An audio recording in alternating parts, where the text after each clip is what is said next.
A large amount of wastewater is produced every day in our lives. Do you know how this wastewater is treated? Let's take a look at an important part of wastewater treatment: aeration. Aeration is an essential part in wastewater treatment. It purifies water by injecting oxygen into the wastewater and promoting the decomposition activities of microorganisms.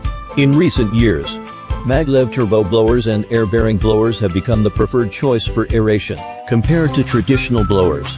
Maglev turbo blowers and air-bearing blowers offer higher energy efficiency, lower noise and longer service life. They can effectively increase oxygen utilization and reduce energy consumption, making them an environmentally and economically preferred choice. Choosing the right aeration equipment is critical to the operation of a wastewater treatment plant.